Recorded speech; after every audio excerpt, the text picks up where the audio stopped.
Kelibat Fernando Rodriguez mencuri tumpuan apabila JDT melakukan pertukaran di saat akhir membabitkan posisi penyerang antara Jonathan Herrera dan Bergson Da Silva. Dimaklumkan Da Silva baru saja tiba di Johor Bahru, sudah pasti JDT melakukan pendekatan berbeza dengan khidmat penyerang JDT 2. Rodriguez diserap ke skuad utama bagi aksi Piala Subangsih. Ia sekaligus menjadikan pertemuan menentang Kedah pada Jumaat menarik kerana Rodriguez merupakan bekas pemain skuad Lang Merah. Fernando has been a top player in the Super League from before, and he has been a top player in JDT2 in the last year. We used him in a game last year where he scored and he did a good job. And so tomorrow can be one day that we can he can give us a hand. But also we have good strikers that are there. There's Hazam Bakri, very, very sharp. Also, Shafiq Ahmad is back with us and he's training very good. We're happy to have him back.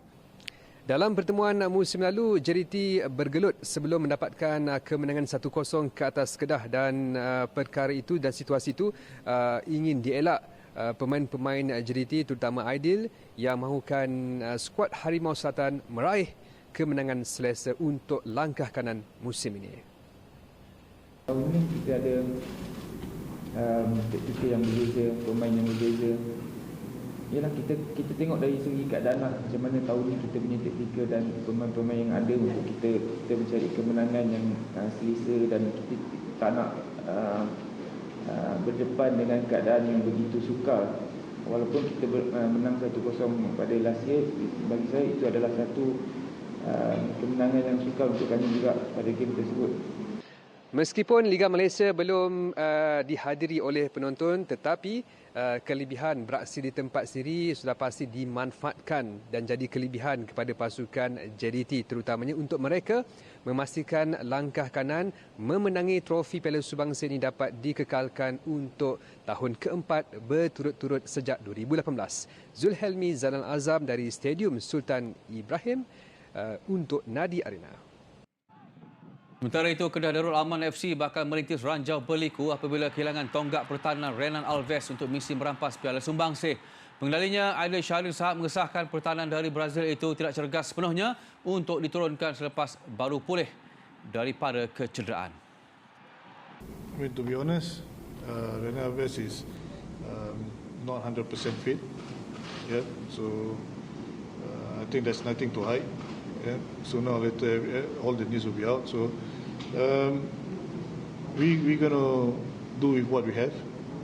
Yes, and I trust the players that who are gonna step in, because I think it's nothing new for me, because I've been so many occasions that I lost key players when big games. So like I say, as long as I have 11 players on the pitch, 11 big heart, I trust they will give their best.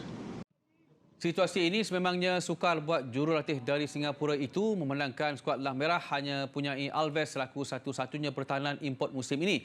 Begitupun Kapten Kedah Badrul Bahtiar enggan jadikan ia sebagai halangan, sebaliknya cabaran buat pasukannya untuk lakukan kejutan ke atas JDT. Badrul turut jadikan kejayaan mereka menundukkan lawan melalui sepakan penalti dalam aksi Piala Sumbangsi 2017 sebagai motivasi. Tahun 2017 tu kemenangan untuk Piala Sumbangsi.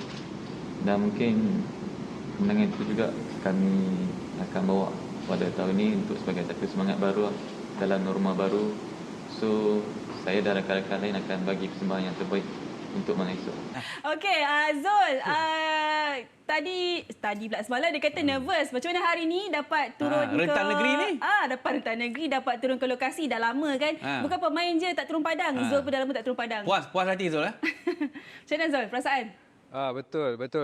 So betul Akbar, memang excited sikitlah selepas beberapa bulan kita ni ataupun bola sepak ni hilang ataupun tak ada dapat dimainkan. Sudah pasti semua orang merasai keterujaannya, termasuk para daripada kedua pasukan terutama JDT dan juga Kedah yang akan membuka tirai aksi Persib. Dan saya juga teruja kerana bertuah akan menjadi saksi kepada aksi pertama Liga Malaysia musim ini. Baik. Untunglah. Ya, untung. Okey Zul, kita terus saja kepada soalan tentang JDT dan juga Kedah. Laporan Zul menyebut Fernando Rodriguez akan diturunkan. Beliau daripada JDT 2 naik pangkat dan juga bekas pemain Kedah. Saya nak tanya, kalau dia menjadi pilihan, sebenarnya apa strategi Benjamin Mora?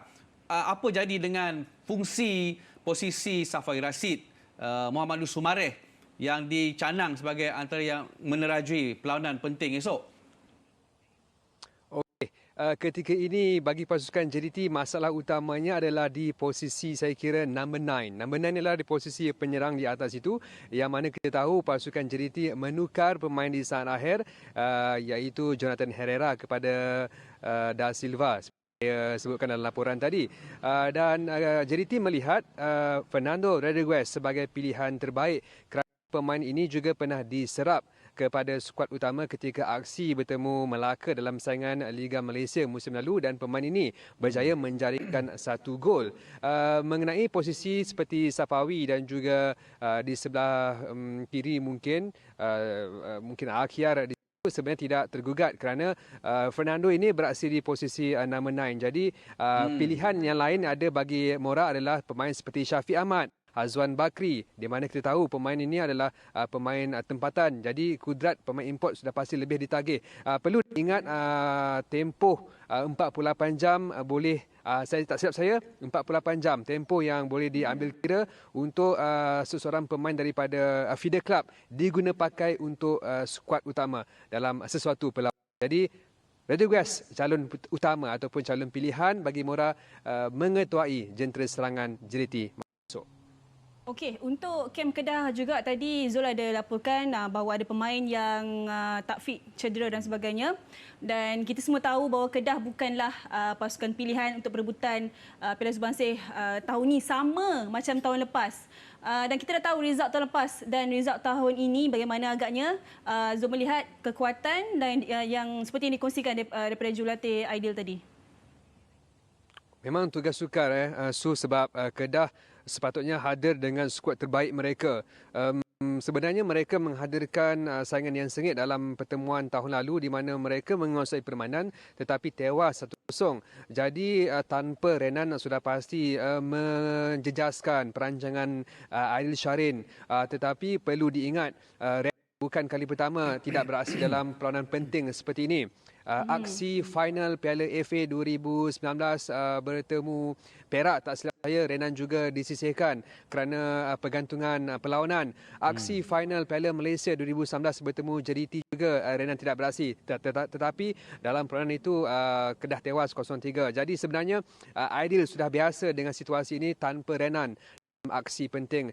Melihat kepada situasi ini saya berasakan pemain seperti Syazwan Tajuddin, Amirul Hisham pun R. Anumandan mungkin menjadi prospek terbaik menggantikan tempat Renan Alves. Nak tambah apa ke?